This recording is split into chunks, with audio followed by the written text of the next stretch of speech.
भारत की उच्च शिक्षा व्यवस्था में एक बड़ा बदलाव सामने आया है। यूनिवर्सिटी ग्रांट कमीशन यूजीसी ने यूजीसी इक्विटी रेगुलेशन 2026 यानी promotion of equity in higher education institute of regulation को 15 जनवरी 2026 से लागू कर दिया है। यह नियम देश के सभी यूनिवर्सिटी और कॉलेज पर लागू होगा। इसके बाद से ही यह मुद्दा सोशल मीडिया और शिक्षा जगत में चर्चा और विवाद का विषय बना हुआ है।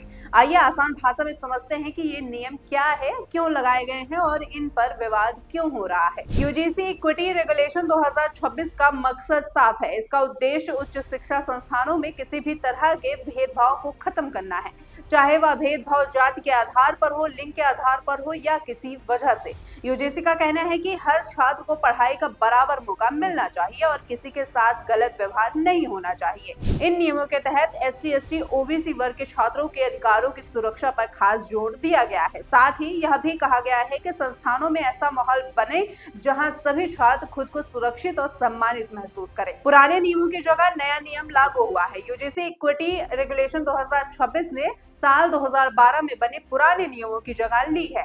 यूजीसी का मानना है कि पुराने नियम समय के साथ कमजोर पड़ गए थे और उनमें कोई जरूरी बदलाव करने की जरूरत नहीं थी। नए नियमों को ज्यादा सख्त और साफ बनाया गया है ताकि उन्हें सही तरीके से लागू किया जा सके। यूजीसी ने साफ किया है कि यह नियम सिर्फ सरकारी नहीं बल्कि प्राइवेट यूनिवर्सिटी, डीम्ड यूनिवर्सिटी और कॉलेज पर भी लागू होंगे। यानी देश का कोई भी हायर एजुकेशन इंस्टीट्यूट इन नियमों से बाहर नहीं रहेगा। हर संस्था को एक इक्विटी सेल बनानी होगी जो छात्रों की शिकायतें सुने और भेदभाव से जुड़े मामले को देखे। अगर किसी छात्र को लगता है कि उसके साथ गलत हुआ है तो वह इस सेल में शिकायत कर सकता है। नियमों को लेकर क्यों हो रहा है विवाद? यूजीसी ने इन नए नियमों को लेकर सबसे बड़ा विवाद विशेष वर्ग को दी गई अहमियत को लेकर है।